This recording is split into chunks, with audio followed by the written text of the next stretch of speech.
merhaba, kanalıma hoş geldiniz. Bu videomda sizlerle elimde görmüş olduğunuz bu sevimli pıtırcık model çanta yapılışını paylaşacağım. Yine ünlü bir markaya ait bir çanta çalışıyoruz.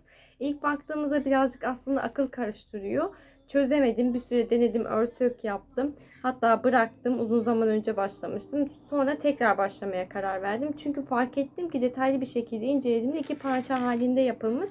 Daha sonrasında birleştirme yapılmış. Pıtırcık modeller olduğu için aslında iki parça halinde olduğunu ilk bakışta anlayamıyoruz. Düz bir çanta değil, dibinde 5 tane pıtırcıkla başlayıp daha sonra arttırmalar yapacağız. Yani bu şekilde bombeli geliyor. Şöyle tuttuğumuzda da sanki taban var görüntüsü veriyor. O yüzden birazcık akıl karıştırıyor dediğim gibi. Birazcık detaylı bir çanta. Elimden geldiğince kendim bir model çıkarttım ve kendi yaptığım şekilde de size aktarmaya çalıştım. Yani ben nasıl örüyorsam o şekilde anlatmaya çalıştım. Elimden geldiğince umarım açıklayıcı bir şekilde anlatabilmişimdir. Bunun için 2,5 yumak kullandım. Elimde 2 yumak vardı. Tamamını kullandım. Birazcık da farklı bir yumağım vardı. Onu kullanarak örgümü tamamladım. Yani 3 yumak yeterli olacak. İpimden de videonun başlangıç esnasında kısaca bahsediyor olacağım. 3,5 milim tığ kullandım. İki parçayı ördükten sonra yanlardan dikerek sabitliyoruz. Şu şekilde ahşap bir tane askı kullandım. Elimde olan bir askıyı kullandım. Biraz daha büyük olursa aslında daha güzel olacaktır. Benimki birazcık küçük kaldı. Ve bu şekilde bir tane zincir askı kullandım. Bunları ipe aldığınız yerden temin edebilirsiniz. Ama çok güzel, sevimli, farklı bir çanta oldu. Ben şu anda astarlama yapmadım. İçerisine bir tane kese koydum. Astarlamayı nasıl yapacağımızdan kısaca bahsedeceğim video içerisinde. Şu an dediğim gibi bir kese koydum. Çantanın formunu size daha iyi gösterebilmek için. Bakın şu şekilde duruşunu daha iyi gösterebilmek için içerisine bir tane kese koydum. Dediğim gibi astarlamadan da bahsediyor olacağım. Kısa sürede yapabileceğimiz bir çanta oldu. Gayet de güzel oldu. Bence modelle de birebir aynı çalıştım. Rengi olsun, işte görünüş olsun aynı oldu. Ben çok beğendim. Umarım siz de beğenmişsinizdir. Videomu beğenmeyi ve kanalıma abone olmayı unutmayın lütfen. Yorum yaparsanız çok sevinirim. Düşünceniz benim için oldukça önemli. Her zaman söylüyorum. Instagram'da takip etmek isterseniz açıklama kısmına link bırakıyorum. Tıklayarak takip edebilir. Orada yaptıklarınızı benimle paylaşabilirsiniz. Çok sevinirim. Dilerseniz şimdi beraber yapılışına geçelim. Öncelikle ipim hakkında birazcık bilgi vermek istiyorum. Örgümüze başlamadan önce Habba Respect markaya ait bir ip kullanacağım. Hatta sütlü kahve tonu kodu 129. Bu ipi daha önce de kullanmıştık. Hatırlarsanız Zara çantada kullanmıştık. Daha birçok projede de kullandım. Akrilik bir ip. 100 gram 200 metre uzunluğunda orta kalınlıkta bir ip ve ben bunu 3,5 milim tığ kullanarak örgümü başlangıcını yapacağım. 2 yumak var elimde. Sanırım iki yumağın tamamını kullanacağız. Çünkü bir tarafını yaptım modeli çıkartabilmek adına. Diğer tarafı sizlerle beraber yapacağım. Hatta şu şekilde ipimi kenara alıp birazcık bahsetmek istiyorum başlangıcımızı yapmadan önce. Şimdi modelin ölçülerine baktığımızda yaklaşık aynı ölçülerde çalıştım. Birazcık bu şekilde baktığımızda küçük gibi gözüküyor ama fotoğrafta büyük gözüküyor. Sanırım çantanın orijinalini birebir görmediğim için bir şey söyleyemeyeceğim. Aynı ölçülerde yapmaya çalıştım elimden geldiğince. Sadece birazcık eni küçük modele göre. Onu da isterseniz sıra sayısını, başlangıç sayısını da biraz büyüterek bir tane daha, yani mesela pıtırcık ilave ederek büyük çalışabilirsiniz. Bunu da başlangıçta söylemek istiyorum. Şimdi modeli baktığımızda sanki bir bütün halinde gibi örülmüş gibiydi ama bir bütün halinde değil, 2 adet parça yapılmış, daha sonra birleştirme yapılmış. Ben pıtırcıkların birazcık dolgun olsun diye 6 pıtırcıkla başlamıştım. Bakın sonradan fark ettim ki modelde çok seyrekti ve son 2 sıramda, böyle siz de baktığınızda fark edeceksiniz, 5 ilmek yaparak aynı pıtırcığı elde ettim. Ama bakın alttaki pıtırcıklarım aslında daha güzel. Modeli yakın olabilmesi için 5 tane 5 ilmekten pıtırcık yapmak gerekiyor. Bunu da söylemek istiyorum. Şimdi başlangıç yapacağız. Belli bir zincir çekip üzerine doğru arttırmalar yapıp daha sonrasında gövde kısmında eşit bir şekilde ilerleyip çantamızı tamamlayacağız. Bu taraf için bir yumağın tamamını kullandım diyebilirim. Az bir miktarda ipim kaldı. O yüzden yaklaşık 2 yumak ihtiyacımız var. Şimdi şöyle ipimi elime aldığımda, önce de söylediğim gibi zincir çekerek başlangıcımızı yapıyoruz. Hemen şöyle tığımı yerleştirdim. Bir tane zincirimi çektim ve devam ediyorum. 2, 3, 20 adet zincir çekiyoruz. 20 adet zincirimizi çektikten sonra bir önceki zincirden tığımı geçiriyorum. İpimi çekip bir tane sık iğne yaparak dönüşümü sağladım. Hemen yandaki zincirden tığımı geçirdim. İpimi çekiyorum. Sık iğnemi yaptım. Yandaki zincirden tığımı geçirdim. İpimi çekip sık iğnemi yapıyorum. Bu şekilde her zincire bir tane sık iğne yaparak devam ediyoruz. Şimdi başlangıçta çektiğim birinci zincirim, yani son zincirim içerisinden tığımı geçirdim. İpimi çekip bir tane sık iğnemi yaparak sıramı tamamlıyorum. Daha sonrasında örgümüzü döndürüyoruz. Bir, iki tane zincir çektim. Hemen dibindeki değil bir sonraki boşluğa batarak bir tane sık iğne yaptım. Zincirle beraber iki tane sık iğne yapmış olduk bu noktada. Daha sonrasında tığım üzerine ipimi bir kez aldım. Hemen yandaki boşluğun içerisinden tığımı geçiriyorum. İpimi böyle uzatabildiğim kadar uzattım ve bir kez çektim. İlmeğimi tığımda bırakıyorum. Tığım üzerine ipimi bir kez aldım. Tekrar aynı boşluğa döndüm. İpimi uzatıyorum. Bir kez çekip ilmeğimin bir tanesini bıraktım. İki kez yapmış olduk. Tığım üzerine ipimi bir kez aldım. Boşluktan tığımı geçiriyorum. İpimi uzattım. Bir kez çekiyorum. İlmeğimin bir tanesi kalıyor. 3 oldu. Tığım üzerine ipimi bir kez aldım. Boşluktan tığımı geçirdim. İpimi uzatıyorum. Bir kez çektim. 4 oldu. Tekrardan tığım üzerine ipimi bir kez alıp aynı boşluğa batıp ipimi iyice uzatıp bir kez çektim ve 5 tane aynı işlemi yapmış olduk. Sık iğnemizin zinciriyle beraber toplamda tığımızda bakın 6 tane ilmeğimiz var. Şimdi şöyle arkadan, şu arkadan parmağımla şöyle öne doğru ittiriyorum iplerimi. Parmağımı arka kısmından yerleştiriyorum. Daha sonra tığın ucuna ipimi taktım. Tüm ilmeklerimi içerisinden geçiriyorum. Bir tane zincir çekip kapattım. Daha sonra bir tane daha zincir çekiyoruz. Ve dibindeki boşluktan tığımı geçirdim. Bir tane sık iğnemi yapıyorum. Bakın bu şekilde ilk pıtırcığımızı yapmış olduk. Bir tane sık iğne yaptım. Yandaki boşluğa atlıyorum. 2. Bir kez daha batıyorum. 3 tane sık iğne yaptım.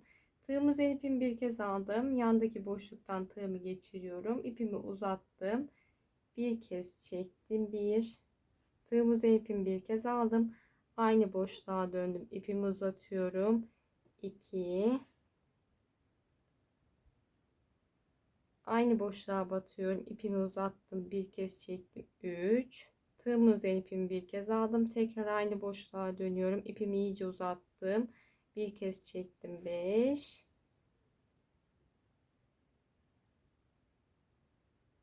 5 mi dedim, pardon. 1, 2, 3, 4, 5 tane aynı işlemi tekrarladık. Daha sonra parmağımı yine şöyle arkadan yerleştiriyorum. Çukur olması için öne doğru ittiriyorum aslında. Bakın parmağımla şöyle bir yuva oluşturuyorum. Daha sonrasında tığımın ucuna ipimi taktım. Tüm ilmeklerimin arasında ipimi çekiyorum. İyice sıktım. Bir tane zincir çekerek kapatıyorum ve bir tane daha zincir çekiyorum üstüne. Bakın bu şekilde ikinciyi yaptık. Daha sonra dibindeki boşluğa batıyorum. Bir tane sık iğne. Yanındaki boşluğa geldim. 2. Bir sonraki boşluğa geldim. 3 tane sık iğnemi yaptım. Tığım üzerine ipimi bir kez aldım. Yandaki boşluğa atlıyorum. İpimi iyice uzatıyorum. Bir kez çekip ilmeğimin bir tanesini bırakıyorum. Tığım üzerine ipimi bir kez aldım. Tekrar boşluğa döndüm. İpimi uzattım. Bir kez çekiyorum. İlmeğimin bir tanesini bırakıyorum. Bakın bu şekilde bir iki kez aynı işlemi yapmış oldum. Devam ediyorum. Tığım üzerine ipimi bir kez aldım. Boşluğa batıyorum. İpimi iyice uzatıp bir kez çekiyorum. 3 kez yaptık. Tığım üzerine ipimi bir kez aldım. Tekrar boşluğa battım. 4. Bir kez daha yapıyorum. 5. Ve tığımda buraya 5 kez aynı işlemi yaptıktan sonra sık iğnemizin ilmeği ile beraber 6 tane ilmeğe ulaşmış oluyoruz. Daha sonra şöyle parmağımla öne doğru ittiriyorum, şekillendiriyorum. İpimin ucuna tığımı taktım. Hepsini tek seferde çekiyorum. İpimi iyice sıkıp bir tane zincirimi çektim, kapattım ve bir tane daha zincir çekiyorum. Yandaki boşluğa atladım. Bir tane sık iğne. Yandaki boşluğa atlıyorum. Bir tane sık iğne, 2 oldu. Yandaki boşluğa atlıyorum. Bir tane daha sık iğne yaparak 3 tane sık iğnemi yaptım. Tığım üzerine ipimi bir kez aldım. Yandaki boşluğa atladım.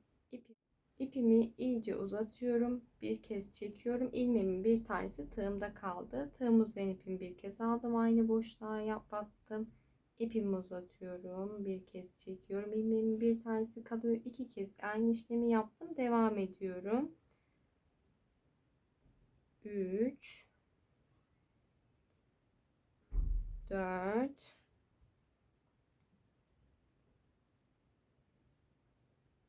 5 5 kez aynı boşluğa battıktan sonra tığımızı toplamda sık iğnemizin bakın ilmeğiyle beraber 6 tane ilmeğe ulaşıyoruz.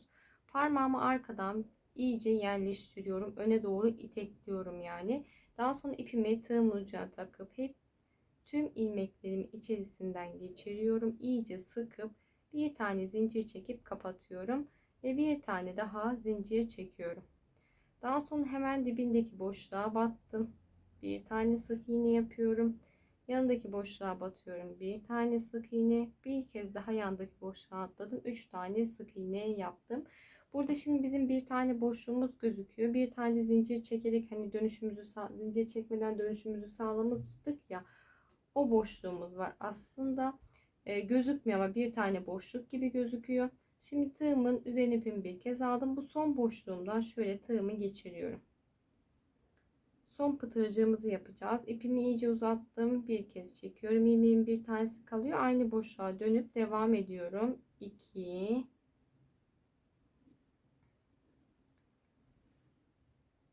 3 4 5 5 kez aynı işlemi tekrarlayınca tığımızda 6 tane ilmeğe ulaşmış oluyoruz. Parmağımızı arkadan iyice yerleştirdik. Tüm ilmeklerimizi toparlıyorum ve bir tane zincir çekip kapattım. Bir tane daha zincir çekiyorum. Şimdi burada direkt dönüş sağlarsak sonda hiçbir sık iğnemiz kalmamış olacak. O yüzden tekrar dönüyorum bakın. Tekrar dönüyorum. Alttaki boşluktan tığımı geçirdim ve bir tane sık iğne yaparak burada dönüşümüzü sağlamış olduk. Yani tığınızı geçirebildiğiniz herhangi bir noktada aslında dibindeki boşluktan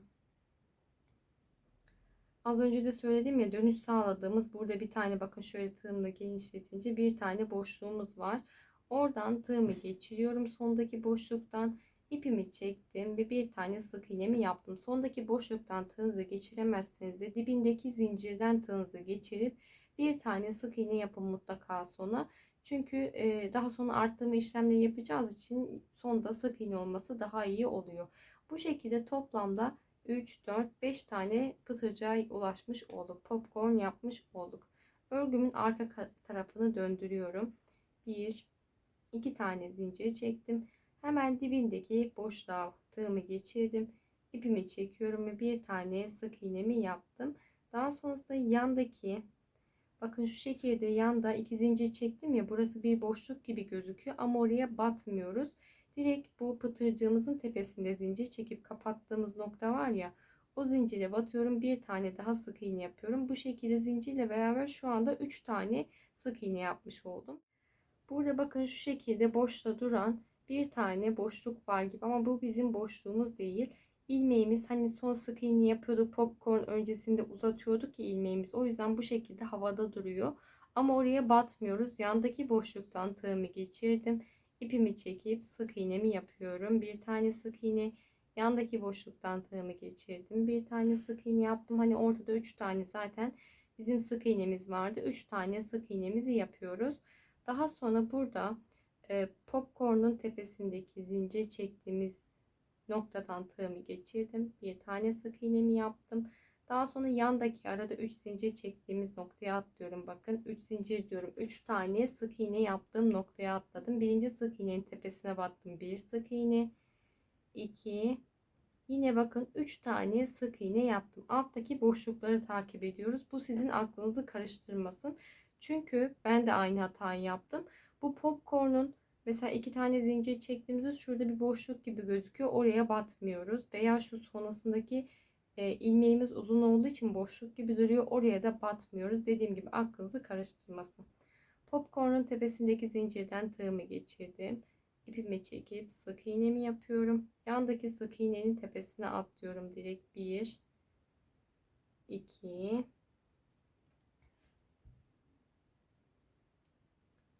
3 tane sık iğnemi yapıyorum. Yine popcorn'un tepesine geldim. Bir tane sık iğne. Yandaki 3 tane sık iğnemiz olduğu noktaya atladım. 1 2 3 tane sık iğne yaptım. Pıtırcığın tepesine batıyorum. Bir tane sık iğne. Yine sonda ki sık iğnenin tepesine atladım. 1. Şimdi buraya 2 tane sık iğne yaparak başlamıştık ya. 2 tane sık iğnemi yapıyorum. Hatta zincirimizle beraber dönüş sağladığımız nokta da var. 2 tane sık iğnemi yaptım ya, sonra bir tane daha sık iğne yapıyorum. Bir de burada zincirimin tepesinden şöyle bakın genişlettim. Zincirin tepesinden tığımı geçirip bir tane sık iğne yapıyorum. Yani sonda pıtırcığın tepesinden itibaren saydığımda 4 tane sık iğne yapmış oldum. Son sırada 4 tane sık iğne yapmış oldum. Yani bir kez arttırma yaptım. Son zincir çektim, noktanın tepesine de battım. 4 tane sık iğne ulaşmış oldum. Önden şu şekilde göstermek istiyorum. Bakın bu noktada 4 tane sık iğne ulaştım. Burada arttırma yapıyoruz çünkü başlangıçta da aslında dibine batarak arttırma yaptım. Böyle V şeklinde yanlara doğru ilerlememiz gerekiyor. 1 2 tane zincirimi çektim. Hemen dibindeki boşluğa batıyorum. Bir tane sık iğne. Yandaki boşluğa batıyorum. Bir tane daha sık iğne yapıyorum. Zincirle beraber saydığımızda bakın 1 2 3 tane sık iğne yapmış olduk. Tığım üzerine ipimi bir kez aldım. Boşluktan tığımı geçirdim. İpimi uzatıyorum. Bir kez çektim. Tığım üzerine ipimi bir kez aldım. Tekrar aynı boşluğa batıyorum. 2 3 4 5 kez aynı işlemi tekrarlıyorum ve tığımda 6 tane ilmeğe ulaşmış oluyorum. Parmağımı arkadan yerleştirdim. İplerimin hepsini toparlıyorum. Bir tane zincir çekip kapattım ve bir tane daha zincirimi çektim. Hemen dibindeki sık iğnenin boşluğuna atladım. Bir tane sık iğne, yandaki 2 ve bir kez daha batıyorum. 3 tane sık iğne yapmış oldum. Pıtırcıkların ara kısımlarında genelde 3 tane sık iğne yapıyoruz. Tığım üzerine ipimi bir kez aldım. Boşluğa batıyorum. İpimi iyice uzattım. Bir kez çektim. 1. Tekrar aynı noktaya batıyorum. 2. 3. 4.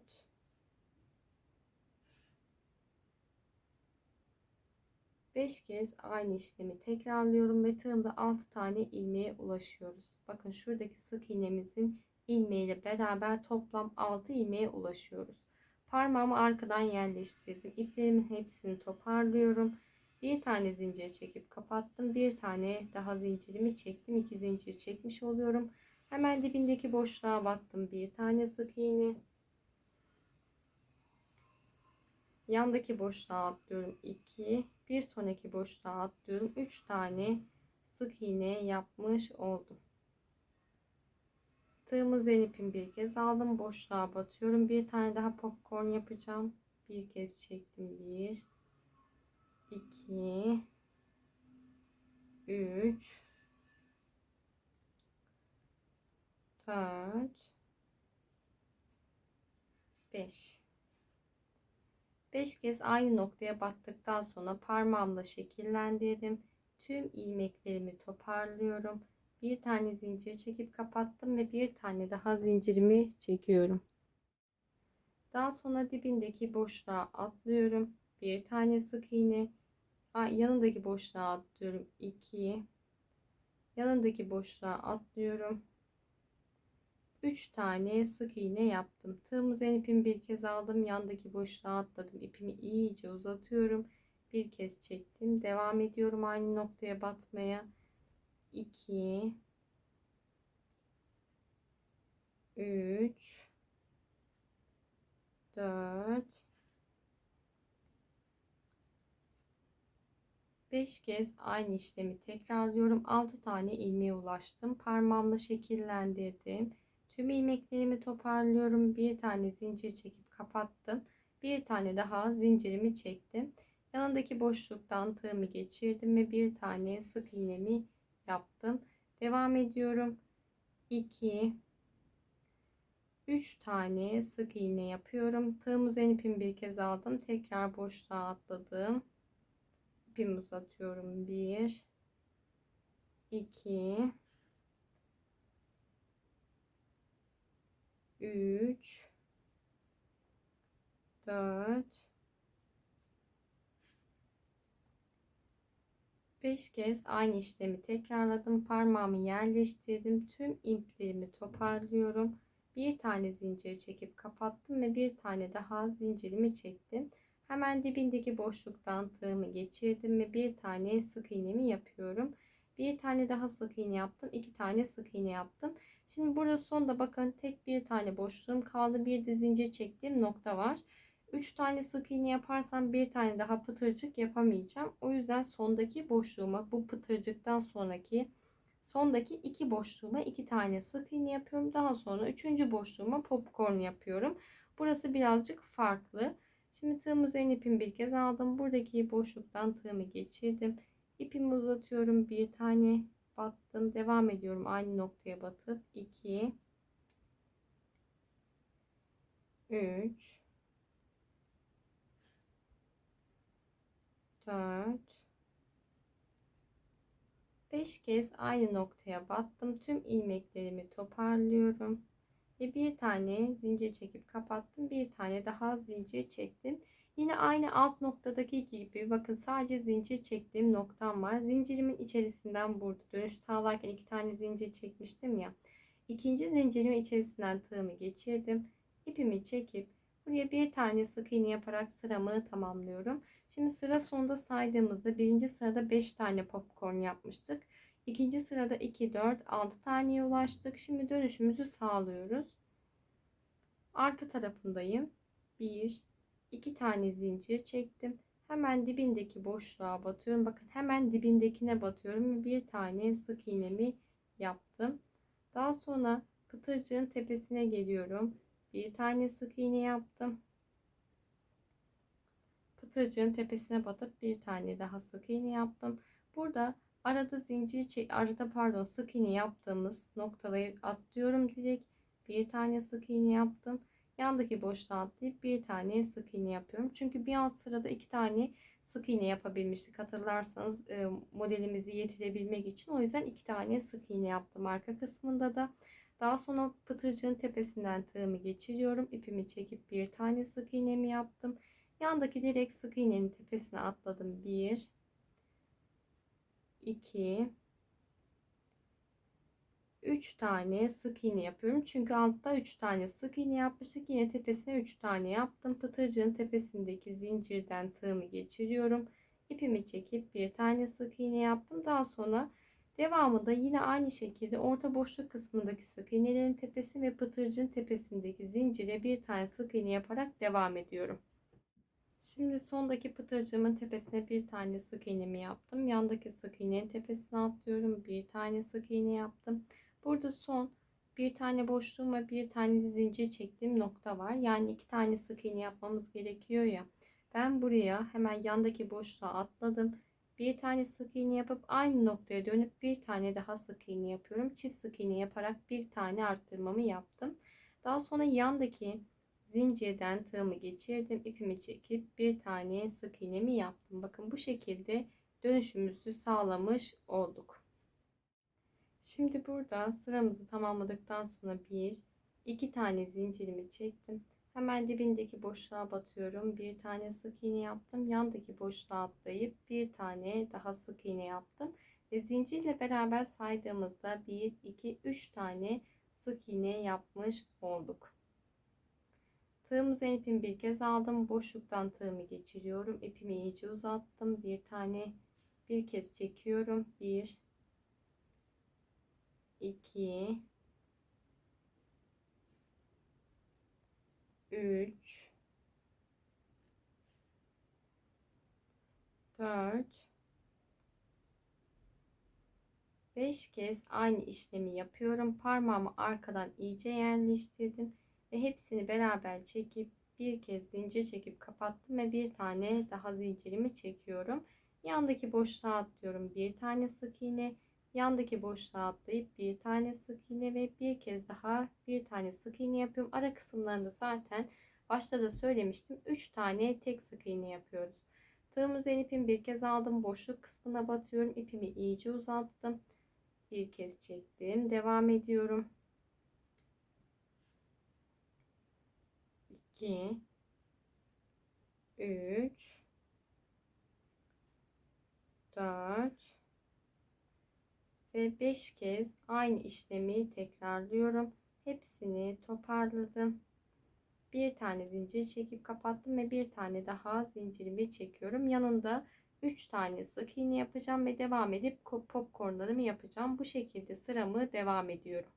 Şimdi bakın, son 2 tane popcorn yapmam gerekiyor. Buradaki şu an kaçıncıdayım sayayım size. 2 4 5.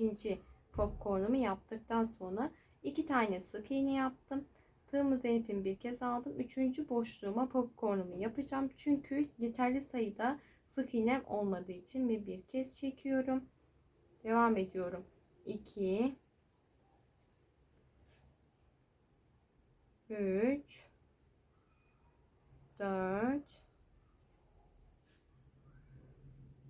5 tane 5 kez aynı işlemi tekrarladıktan sonra parmağımı arkada yerleştirdim ve tüm ilmeklerimi toparlayıp popcornumuzu kapatıyoruz. Bir tane zincir çekip bir tane daha zincir çekiyorum.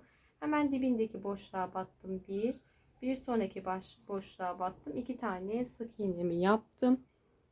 Daha sonra yanda bir tane boşluğuma bir tane zincir çektiğim nokta var. Tığım üzerine bir ipimi bir kez aldım. Boşluğa batıyorum ve bir tane daha popcorn yapacağım. 1 2 3 4 5 kez aynı işlemi tekrarlıyorum. Tüm ilmeklerimi toparladım. Bir tane zincir çekip kapattım ve bir tane daha zincir çekiyorum. Daha sonra zincir çektiğimiz nokta burada. 2 tane zincir çekip dönüş sağladığım noktadan tığımı geçirdim. İpimi çekip bir tane sık iğnemi yaptım. Daha sonra dönüşümü sağlıyorum. 2 tane zincir çektim. Hemen dibindeki noktaya bir tane sık iğne yapıyorum. Pıtırcığın tepesinden tığımı geçirdim ve bir tane sık iğne yaptım. 3 tane sık iğne yapmış olduk. Şimdi şöyle örgümü döndürmek istiyorum. 3 sıra boyunca yaptık ya pıtırcık. 3. sıramda 2, 4, 6, 7 tane ulaştık. 5 tane yaptık. 6, 7 tane ulaştık. Şimdi bakın, bu tarafta arttırmalarımız bu şekilde dönüyor. Bu tarafta pıtırcıklar sıkışık duruyor.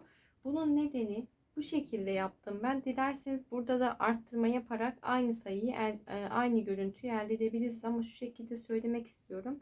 Bakın şimdi burada şöyle tuttuğumuzda bir tarafımız boşluklu, bir tarafımız boşluksuz olunca bunu sabitlerken bu tarafımız boşluklu taraf, şöyle arkasını döndürdüğümde buradaki sık iğnelerle başlayan taraf sık iğnesiz tarafa denk gelecek. Diğer taraf ise hani hiç arttırma yapmadığımız, böyle sık iğne olmayan, bir kez batıyorum ya sonda, o taraf da buradaki sık iğnelerin olduğu tarafa gelecek. Yani eşitlenmiş olacak. O zaman bu aradaki boşluğu yok etmiş olacağız. Ben bu şekilde yaptım ve kendim yaptığım şekilde size aktarmaya çalışıyorum. Hani sonradan şöyle tekrar bir kontrol edeyim. Sonradan aklınız karışmasın diye de bu noktayı söylemek istiyorum. Çünkü bakın, buradaki gibi boşluğu yaparsam diğer türlü çantaya sabitleme yaptığımızda boşluklar oluşacak. O yüzden ben bu şekilde yaptım dediğim gibi. Dilerseniz bu kısım zorlarsa da arttırma yapabilirsiniz. Yani dönüş sağladığımız noktaya çift batarak da arttırmanızı yapabilirsiniz. Devamında yine aynı şekilde sık iğneler yaparak sıramı tamamlayıp geliyorum. Şimdi bahsettiğim gibi her boşluğa bir tane sık iğne yaparak ilerledim geldim. Sondaki boşluğum var ve zincir çekerek dönüş sağladığım nokta var. Sondaki boşluğuma geldiğimde tekrar aynı boşluğa dönüp 2 tane sık iğne yapıyorum. Daha sonra zincir çektiğim noktaya da, hani zincirle dönüş sağladığım noktadan da tığımı geçirip bir tane sık iğnemi yapıyorum ve sıramı tamamlamış oldum. Şimdi öne dönüşümüzü sağladık. Bir sırayı daha beraber yapalım istiyorum, tam anlaşılabilmesi için. 2 tane zincirimi çekip başlangıcımı yaptım. Hemen dibindeki boşluktan tığımı geçirdim. İpimi çekip bir tane sık iğnemi yapıyorum. Yandaki boşluğa atlayıp bir tane daha sık iğne yapıyorum. Zincirle beraber saydığımızda 3 tane sık iğne yapmış oluyoruz. Tığım üzerine ipimi bir kez aldım. Yandaki boşluğa atlıyorum. İpimi iyice uzattım. Bir tane sık iğne, pardon, bir kez çekiyorum. İlmeğimin bir tanesi kalıyor ve devam ediyorum. 2 3 4 5 kez aynı işlemi tekrarlıyorum ve 6 tane ilmeğe ulaşmış oluyoruz tığımızda. Parmağımı arkadan yerleştirdim. Tüm iplerimi, ilmeklerimi toparlayıp 1 2 tane zincir çekiyorum. Daha sonrasında yandaki boşluğa atladım. Bir tane sık iğne, yandaki boşluğa atladım. 2 yandaki boşluğa atladım. 3 tane sık iğne yapıyorum. Yandaki boşluğa ise yine popcornumuzu yapıyoruz. Şu noktaya kadar ilerliyorum aynı şekilde. Şimdi bakın, 2 tane sık iğne yaptığımız nokta hep bir önceki sıraya doğru kayıyor. Bunun bir önemi yok ama arada bir farklılık sağlamıyor. Mesela şimdi 2 4 5. popcornumu yaptıktan sonra 2 tane sık iğne yaptım. Tığım üzerine ipimi bir kez aldım. Yani burada önemli olan nokta popcornun ortasına yine aynı şekilde yapabilmek ve sonuna doğru bu sırayı yetirebilmek aslında. Yine aynı işlemi yapacağım. 5 kez 1 2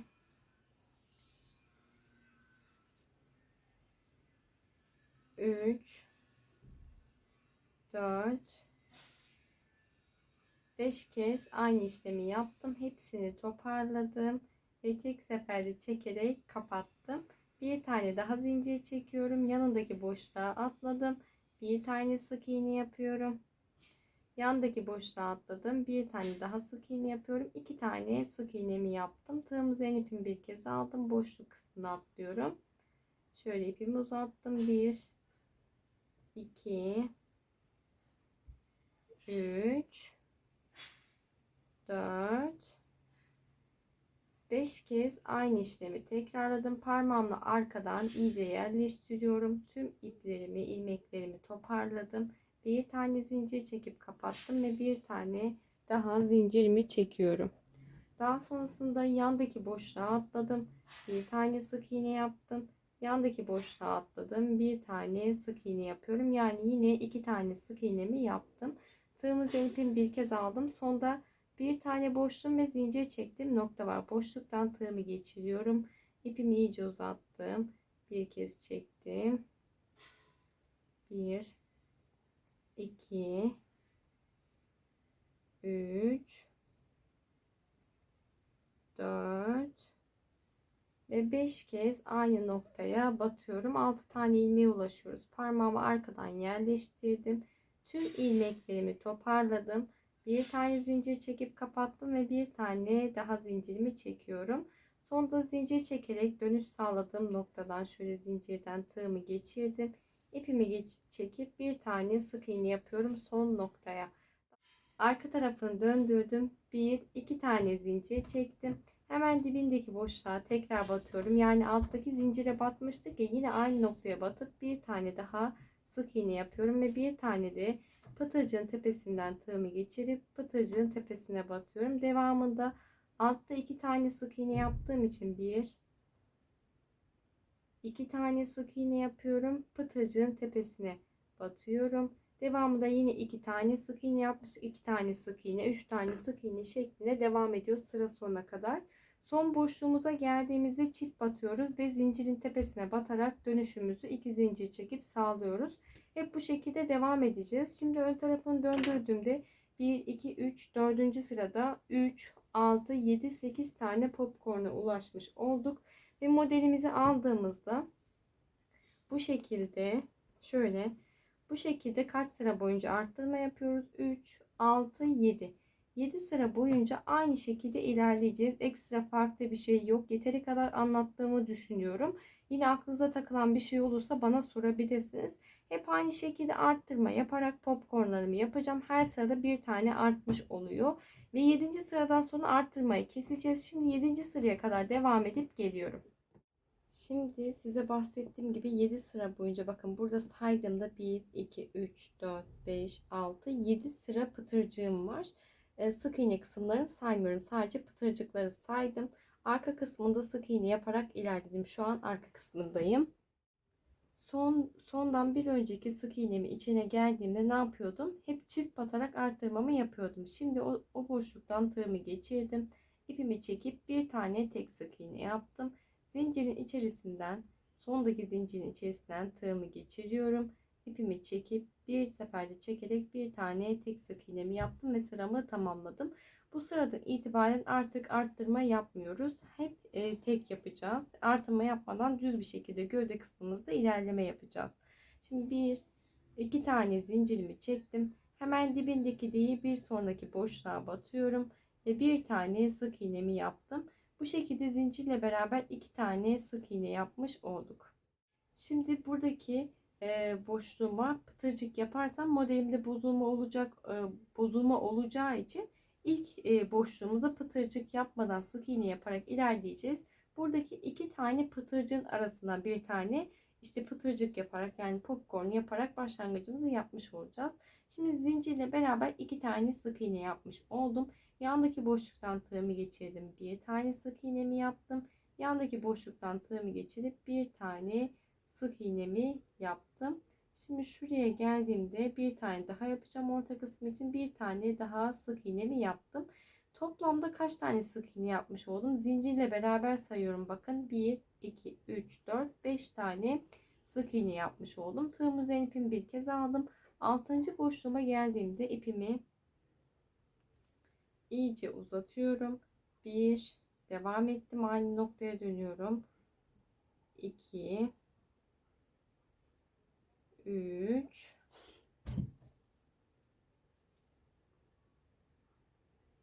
4,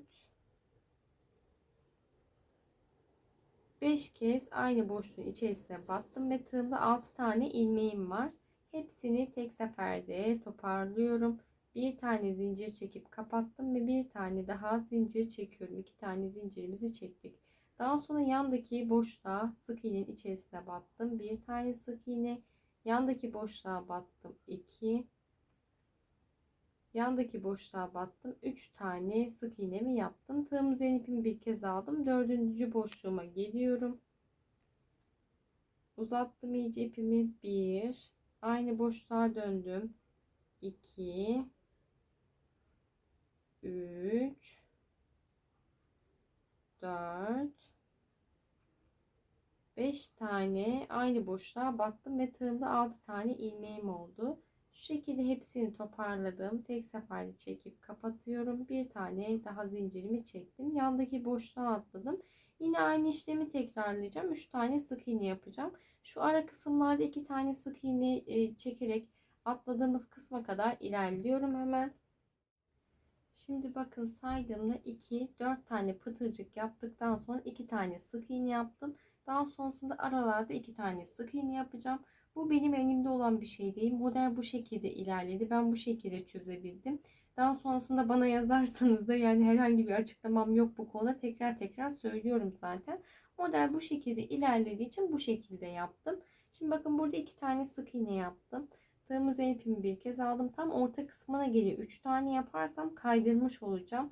Bir sonraki şeklinde kaydırmış olacağım.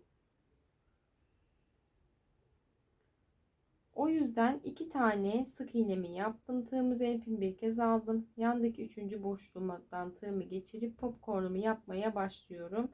2, 3, 4,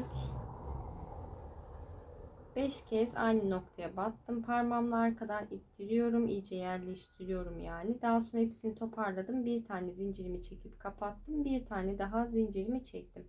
Yandaki boşluğa atladım. Bir tane sık iğne yapıyorum.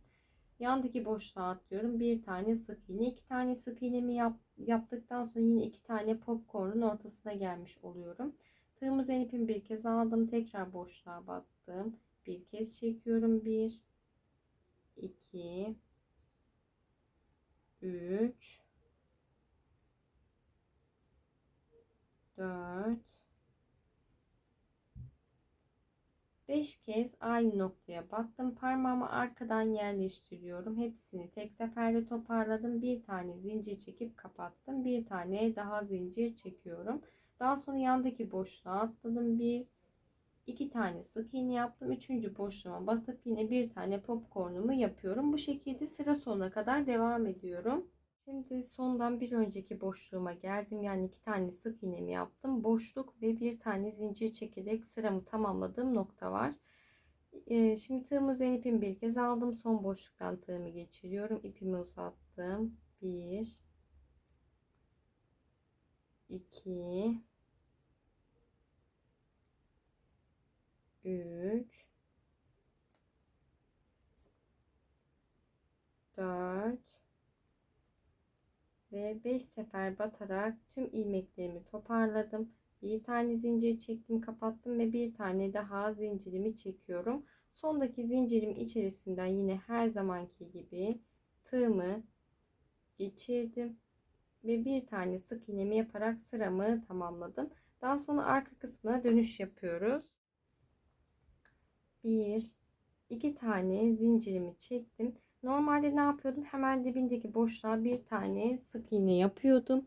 Burada artık bu sıramda arttırma yapmayacağım için, genişlesin istemediğim için direkt iki zincir çektikten sonra pıtırcığımızın tepesindeki zincirden tığımı geçirdim.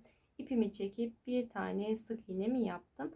Daha sonrasında direkt bakın şu esneyen ilmek olarak kabul etmiyorduk. Şu geniş olan yer var ya, bu bizim sık iğnemizin bağlantı noktası olduğu için oraya batmıyorduk. Direkt sık iğnelerin tepesine batıyorduk hatırlarsanız. Sık iğnenin olduğu boşluğa atladım. Bir tane sık iğne. Yandaki sık iğnenin olduğu boşluğa atlıyorum. İki tane sık iğne yapıyorum. Arada zaten iki tane sık iğne yapmıştık. Daha sonra popcornun tepesine atladım. Bir tane sık iğne yaptım. Bu şekilde sıra sonuna kadar devam ediyorum. Şimdi son boşluğuma kadar ilerledim. Son boşluğunda yani zincir çekerek başladığım noktadan tığımı geçirdim. İpimi çekip tek sık iğnemi yaptım. Daha sonrasında örgümü döndürüyorum. Bir, iki tane zincir çekerek başlangıcımı yaptım. Hemen dibindeki değil bir sonraki boşluğa atlıyorum. Bir tane sık iğnemi yaptım. Yandaki boşluğa atlıyorum. Bir tane daha sık iğnemi yaptım. Zincirle beraber 3 tane sık iğne yapmış olduk. Bakın şimdi diğer sırada bu başlangıç noktama bir tane popcorn yapmamıştım ve direkt iki tanesini ortasına yapmıştım. Şimdi burada yandaki dördüncü boşluğumuza bir tane popcorn yapacağız. Devamında da yine aynı şekilde yaparak ilerleyeceğiz. Tığım üzerine ipimi bir kez aldım. Yandaki boşluğa batıyorum. İpimi iyice esnettim. 1, 2, 3, 4, 5 kez batarak popcornumu yapıyorum. Tüm ilmeklerimi toparladım. Bir tane zincirimi çekip kapattım ve bir tane daha zincir çektim. Yandaki boşluğa atlıyorum. Bir tane sık iğne. Yandaki boşluğa atlıyorum. Bir tane sık iğne ve yandaki boşluğa atlıyorum. Bir tane sık iğne yaptım. 3 tane sık iğnemi yaptıktan sonra yine bir tane daha popcorn yapıyoruz. İpimi uzattım. 1, 2, 3, 4, 5 tane yaptıktan sonra hepsini toparladım. Bir tane zincir çekip kapattım ve bir tane daha zincir çektim. Yine aynı şekilde devam edeceğim.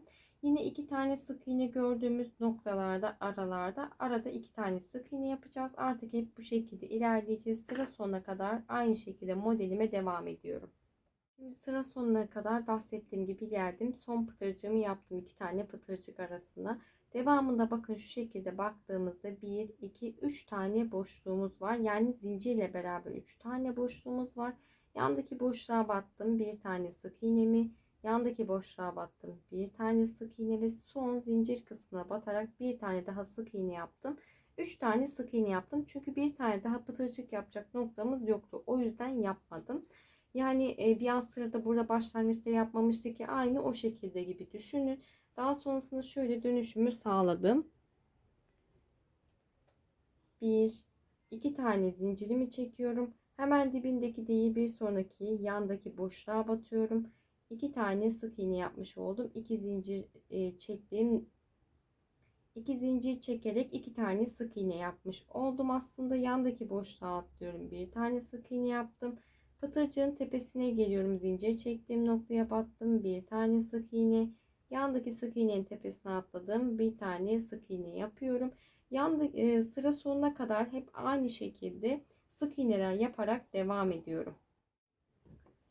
Şimdi sıra sonuna kadar ilerledim. Son boşluğum zincir çekerek dönüş sağladığım noktada zincirin içerisinden tığımı geçirip ipimi çekip bir tane sık iğnemi yapıyorum. Daha sonrasında örgümün ön kısmını döndürdüm. Sık iğnelerimi yaptıktan sonra bir iki tane zincir çektim. Hemen dibindeki değil bir sonraki boşluğa batıp sık iğnemi yapıyorum. Bu şekilde zincirle beraber saydığımda 2 tane sık iğne yapmış oldum. Yandaki boşluğa atlıyorum. Sık iğnemi yaptım. 3. Yandaki boşluğa atlıyorum. Sık iğnemi yaptım. 4. Bir kez daha atladım. 5 tane sık iğnemi yaptıktan sonra 2 tane popcorn ortasına bir tane popcorn yapacağım.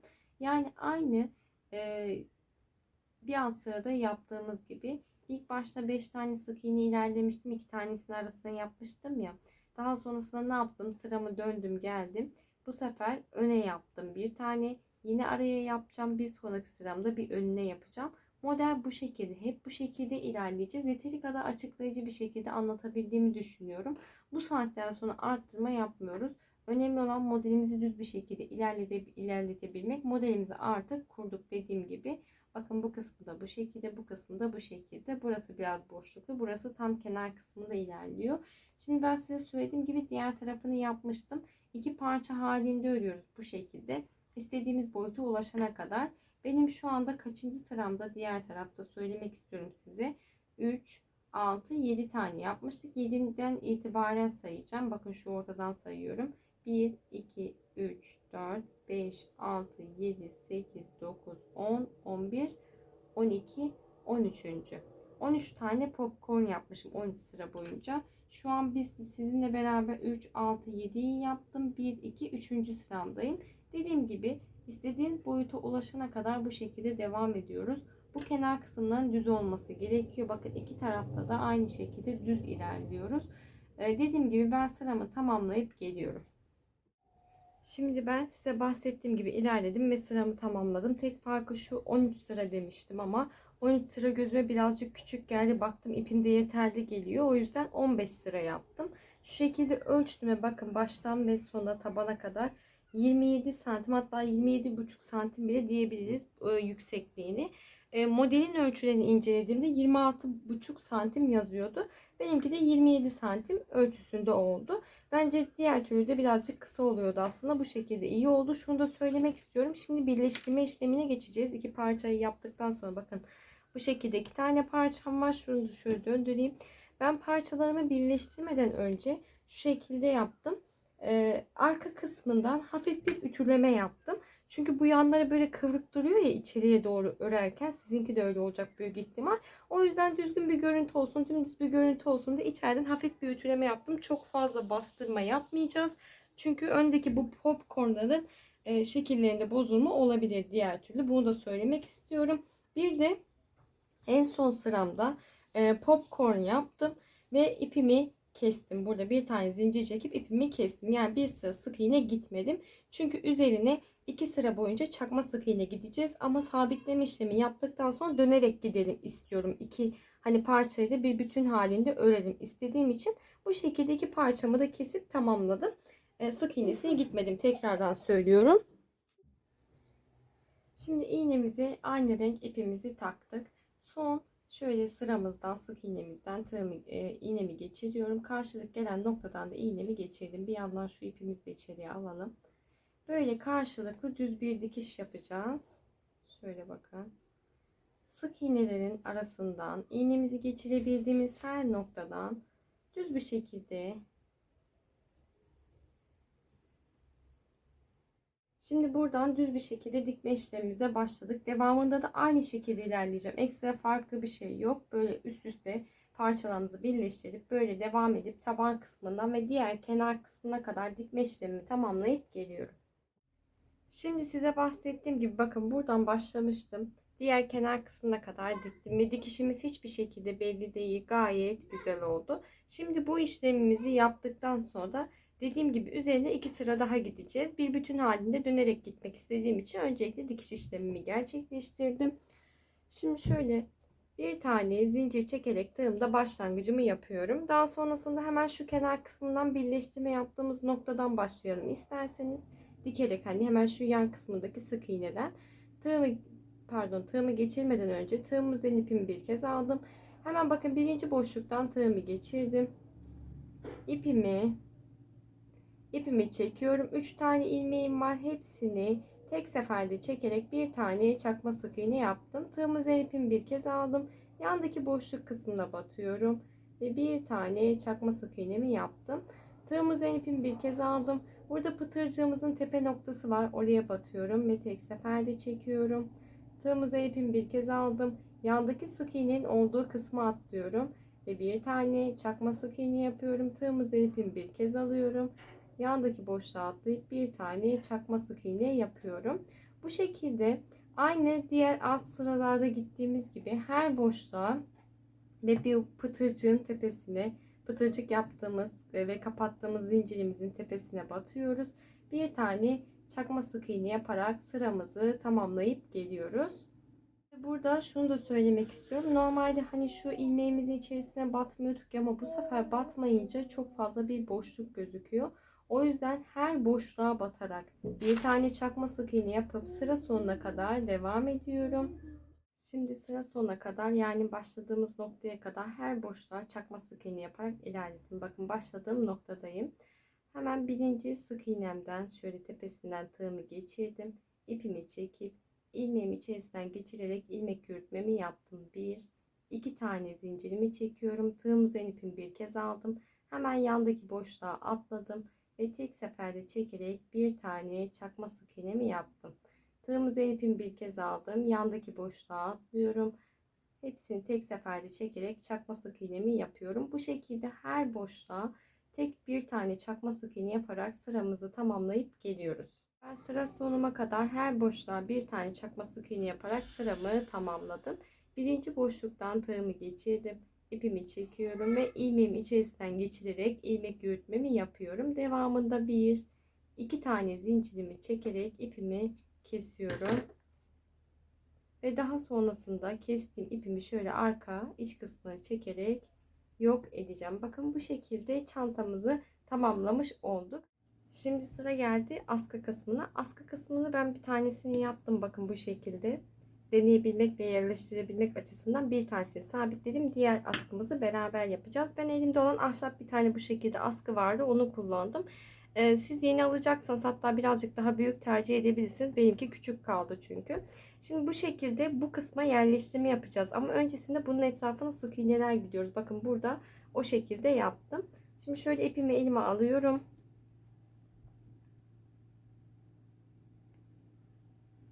Bir tane zincir çekerek başlangıcımı yaptım. Daha sonra halkamızı elimize aldık.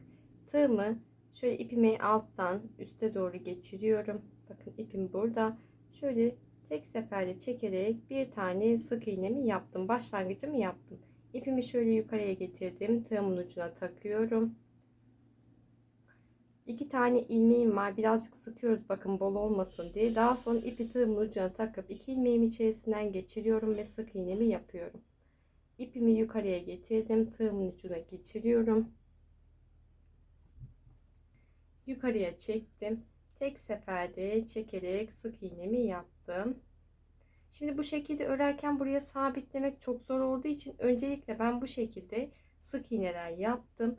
Daha sonrasında ise iğne ile dikerek sabitleme yaptım. Şimdi bakın hep bu şekilde etrafında sık iğneler yapıyoruz. Ta ki istediğimiz genişliğe ulaşana kadar devam ediyorum. Şimdi benim için yeterli bakın bu şekilde sık iğneler yeterli uzunluktan kastım da şu şekilde yerleştirme yaptığımda bakın buradan sabitlemeye başlayacağım. Buradaki Burada bu tarafa kadar sabitleme yapacağım için yeterli oldu. Bakın eşit uzunlukta oldu şu şekilde. O yüzden yeterli olduktan sonra konuşamadım. Yeterli olduktan sonra bir tane zincirimizi çektik. İpimizi birazcık uzun kesiyoruz.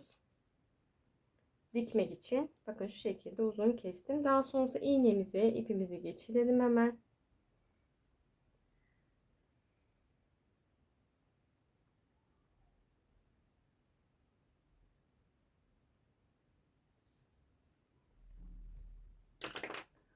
İğnemizi ipimizi geçirdikten sonra tam böyle modelimizin orta kısmına ben arka tarafını yaptığım için şimdi arka tarafta eşitleme yaparak bir dikme işlemi gerçekleştireceğim. Tam orta kısmına bir yerleştirme yaptıktan sonra bakın şu şekilde elimi almak istiyorum. Şöyle sık iğnelerin arasından birinciden başladım. Tam uç kısmına değil, bakın iki tane hani böyle çakma sık iğne gitmiştik ya iki sıra boyunca. Bakın tam popcorn'un üstüne doğru yerleştirme yapıyorum. Uç kısımdan başlıyoruz. Oval bir şekilde ilerleyip dikişimizi yapacağız. Direkt bakın çakma sık iğneden tığımı geçirdim. Üstteki sık iğneden iğnemi geçiriyorum. Pardon. Normal düz bir dikiş yapıyoruz. Buraya sabitliyoruz askı kısmını. Dediğim gibi tam uç kısmına değil, birazcık böyle ilk mesela çakma sık iğne yaptığımız kısma, işte popcorn'un üstüne doğru yerleştiriyoruz ki sağlam bir görüntü olsun diye.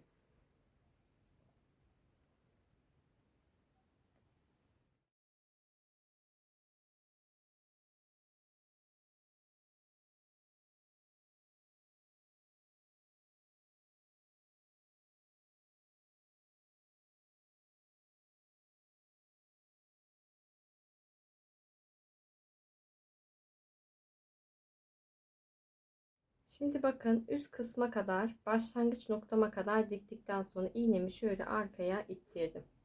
Arka tarafa çektim. Daha sonra burada bir sabitleme yapacağım. Yani ipimi artık düğümlüyorum. Dikme işlemimi tamamladım çünkü. Şöyle düğümlüyorum. Ve şöyle arka tarafa geçirdim. Birkaç ilmek şöyle arasından geçiriyorum ki ipimi yok ediyorum. Daha sonrasında ipimizi keselim. Bakın bu şekilde askı kısmımı sabitlemiş oldum. Çantamız yapılışı bu kadar. Ben çok beğendim. Gayet güzel bir çanta oldu. İlk başta zor gelebilir ama yapılışı gayet kolay. Ayrıntılı bir şekilde elimden geldiğince de aktarmaya çalıştım. Şimdi iki yumağım vardı. Başlangıçta bahsetmiştim. 2 yumak ipim vardı ve tamamını kullandım. Hatta 2,5 yumak değil de böyle çok az daha bir miktar daha başka yumaktan kullandım. Yeterli olmadı. Benimle aynı ölçülerde çalışacaksanız 3 adet yumağa ihtiyacınız var. Bunu da söylemek istiyorum. Bir tane ahşap askı kullandık ve bir tane de zincir kullanacağım. Şu an astarlama yapmadım ama astarlama isteyen bir çanta. Astarlamayı daha önceki videolarımda bahsetmiştim. O yüzden şu an bahsetmeyeceğim. Videom çok uzun oldu zaten.